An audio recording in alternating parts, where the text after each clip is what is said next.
पाकिस्तान दम केते news cut परवर्ती प्रसंग युद्धरे भारत को पारिबनी पाकिस्तान दुई देश मध्य पारंपरिक युद्ध हेले सफा हो आतंकी राष्ट्र एभली कहिबारु पूर्वतन सीआईए एनालिस्ट को हत्या धमक देइथिला पाकिस्तान सेंट्रल इंटेलिजेंस एजेंसी पूर्वतन ऑफिसर जॉन किरियाको खोली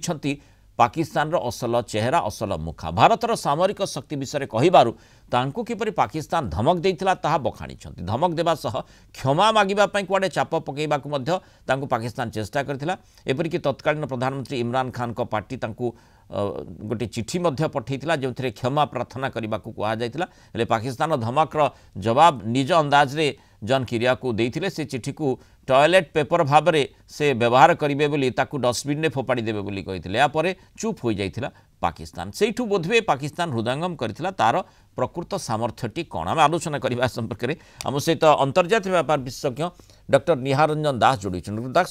स्वागत करबा आलोचना को प्रकृत रे पाकिस्तान केते दम ता तो आमे निकट अतीत रे देखिछे किंतु कथा होची जो कथाटी माने पूर्वतन माने सीआईए रो जो ऑफिसर जनक वर्तमान सामना को आनिछंती सेते इमरान खान प्रधानमंत्री थांती पाकिस्तान रो से समय ये होची कथा आउ तांको सी बुझेबा पई सीआईए रो सेते जे काम करुथिले सी कहिले जे भारत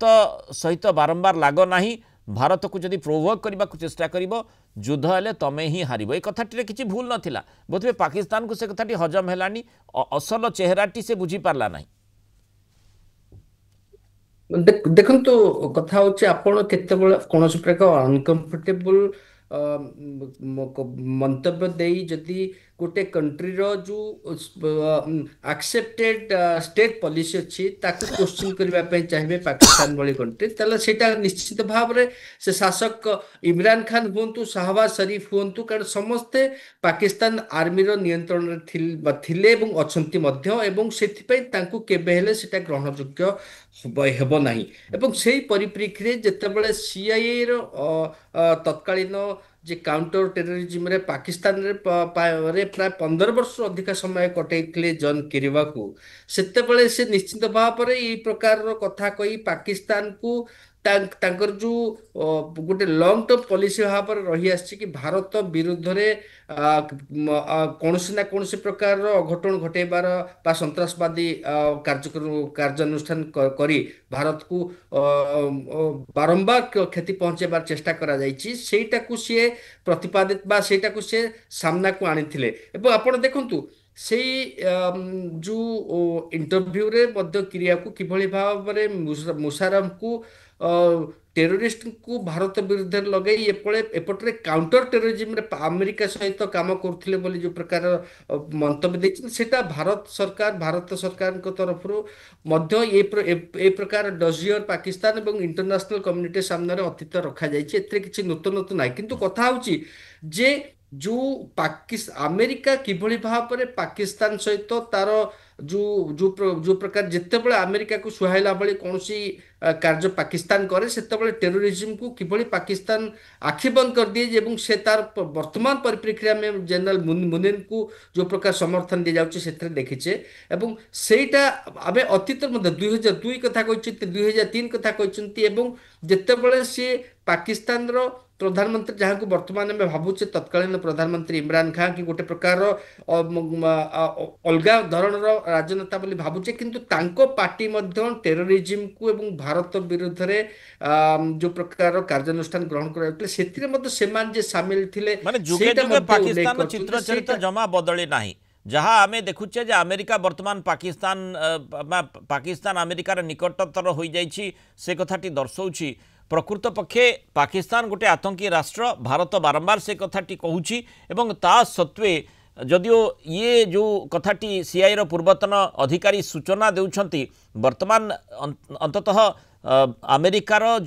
ट्रंप प्रशासन निद भांगिबा भली स्थिति आसीबा दरकार निद भांगु से माने बुझंतु जे पाकिस्तान ये असली चेहरा जो सरकार थाउ ना कहीं ଦେଖନ୍ତୁ ଏଇଟା କେବେ ବର୍ତ୍ତମାନ ଯୋଉ ପ୍ରକାର ଆଭିମୁଖ୍ୟ ଆମେ ଦେଖି ଚାଲିଛେ ଗତ 10 ମାସ ଧରି ଆମେ ଆମେରିକା ପ୍ରଶାସନର ସେମାନଙ୍କର ନିଦ ଭାଙ୍ଗିବାର ବା ସେମାନେ ଯୋଉ କୁହନ୍ତି ଚେଇ ଶୋଇବ କିଏ ତାକୁ ଉଠେଇବ କିଏ ସେଇଭଳି ପରିସ୍ଥିତିରେ ବର୍ତ୍ତମାନ ଆମେରିକା ସରକାର ଅଛି ଏବଂ ସେଇଟା ଆଉ ଥରେ ପ୍ରତିପାଦିତ କରିଛି ଯେ ପାକିସ୍ତାନକୁ ଆପଣ ଯେତେ ବାହା ବାହା ଦେଲେ ମଧ୍ୟ ୱାସିଂଟନରେ ପାକିସ୍ତାନ ଗୋଟେ ଟେରର ପ୍ରମୋଟ କରୁଥିବା ଟେରରକୁ ସ୍ପ୍ରେଡ୍ କରୁଥିବା ଏବଂ ଟେରରକୁ ଗୋଟେ ପ୍ରକାର ଡିଫେଣ୍ଡ କରୁଥିବା କଣ୍ଟ୍ରି ଏବଂ ଏ ଅଞ୍ଚଳରେ ସାଉଥ ଏସିଆରେ କୌଣସି ପ୍ରକାର ଶାନ୍ତି ସେ ପର୍ଯ୍ୟନ୍ତ ପ୍ରତିଷ୍ଠା ନ ହେଇପାରିବ ଯେ ପର୍ଯ୍ୟନ୍ତ ପାକିସ୍ତାନ ଭଳି ସନ୍ତ୍ରାସବାଦୀ ସହିତ ସମ୍ପୃକ୍ତ ଥିବା ରାଷ୍ଟ୍ରଙ୍କ ବିରୁଦ୍ଧରେ ଯେପର୍ଯ୍ୟନ୍ତ ଦୃଢ଼ କାର୍ଯ୍ୟାନୁଷ୍ଠାନ ଗ୍ରହଣ କରାଯାଇଛି ଏବଂ ସେଇଥିପାଇଁ କି ଆପଣ ଯୋଉ କହିଲେ କି ବର୍ତ୍ତମାନ ନିଦ ଭାଙ୍ଗି ଦେବା କଥା ୱାସିଂଟନ ପ୍ରଶାସନର ବା ୱାସିଂଟନର ସେଇଟା ମତେ ଲାଗୁନି ସେମାନେ କାରଣ ତାଙ୍କର ଯୋଉ ପ୍ରକାର ଯୋଉ ଗଣତି କରାଯାଏ ବା ଯେଭଳି ଭାବରେ ସେ ଇକ୍ୱେସନ ଖୋଜନ୍ତି ୱାସିଂଟନରୁ ସେଇଟା କେବଳ ତାଙ୍କୁ ସୁହାଇଲା ଭଳି ପରିସ୍ଥିତି ହେଇଥିବ ଯୋଉଟା କି ବର୍ତ୍ତମାନ ଆମେ ଆପଣ ଯଦି ବର୍ତ୍ତମାନ ଯୋଉ ଯୋଉ ପରିସ୍ଥିତି ବା ଯୋଉ ଯୋଉ ଯାହା ପ୍ରତିଫଳିତ ହେଉଛି ସାଉଥ ଏସିଆରେ ସେଇଟା 1980 ଦଶକରେ ଆମେରିକାର ଭୁଲ ପଲିସି 90 ଦଶକରେ ଆମେରିକାର ଭୁଲ ପଲିସିର ପ୍ରତିଫଳନ ଯଦି ସେତେବେଳେ ସେମାନେ ଚିନ୍ତା କରିଥାନ୍ତେ ବା ସେତେବେଳେ ସେମାନେ କିଛି ସବକ ନେଇଥାନ୍ତେ ଲେସନ ଲର୍ନ କରିଥାନ୍ତେ ତାହେଲେ ବର୍ତ୍ତମାନ ହୁଏତ ପାକିସ୍ତାନକୁ ସିଧା ରାସ୍ତାକୁ ଆଣିବା ପାକିସ୍ତାନର ଆର୍ମିକୁ ଗୋଟେ ପ୍ରକାର ଶିକ୍ଷା ଦେବାର ଗୋଟେ ସହଜ ହେଇଥାନ୍ତା କିନ୍ତୁ ବର୍ତ୍ତମାନ ତା ନକରି ଆମେରିକା କିଭଳି ଭାବରେ ହ୍ୟାଣ୍ଡ ଇନ୍ ଗ୍ଲୋଭ୍ ଭଳି ଯେଭଳି ଭାବରେ ପାକିସ୍ତାନର ଆର୍ମି ରହିଛି ଟେରୋରିଷ୍ଟ ମାନଙ୍କ ସହିତ ତାଙ୍କୁ ସମର୍ଥନ ଦଉଛି ସେଇଟା ନିଶ୍ଚିତ ଭାବରେ ବିସ୍ମୟର କଥା ଏବଂ ସେଇଟା ହିଁ ସୂଚେଇ ଦଉଛି ଯେ କିଭଳି ଭାବରେ ବର୍ତ୍ତମାନ ଆମେରିକା ପାକିସ୍ତାନ ଠାରୁ କ'ଣ ଚାହୁଁଛି ଯୋଉଭଳି ସୂଚନା ଆସୁଥିଲା ଯେ ପାକିସ୍ତାନ ଆମେରିକା କହିବା ଅନୁସାରେ ଗୋଟେ ନୂଆ ଦ୍ୱୀପ ମଧ୍ୟ ତିଆରି କରୁଛି ଯୋଉଠୁ ଟ୍ରମ୍ପ ଭାବୁଛନ୍ତି ଯେ ଅଧିକ ମାନେ ଗଚ୍ଛିତ ତେଲ ରହିଛି ତେଣୁ ତାକୁ କିଭଳି ଭାବରେ ଆମେରିକା ହାତେଇବ ସେଇ अभिसंधि रखी से करुथाई पारंती पाकिस्तान से कथाटी भी बुझा दरकार अमेरिका भी बुझा दरकार कारण सीआईए रो पूर्वतन अधिकारी जो मंतव्य देइछंती जोथिपाई एभली गोटे सन्त्रासवादी समर्थन दौथिबा राष्ट्र को जेतेबेले सीए चेतावनी दउछि सीए धमक दउछि सीआईए रो सेतेबेले रो अधिकारी को ताकू से किभली टॉयलेट पेपर सहित तुलना करुछंती तेणु अंततः पाकिस्तान भी बुझा दरकार जे यही स्थिति होछि तार सामर्थ्य अजथा आस्पर्धा करी भारत सहित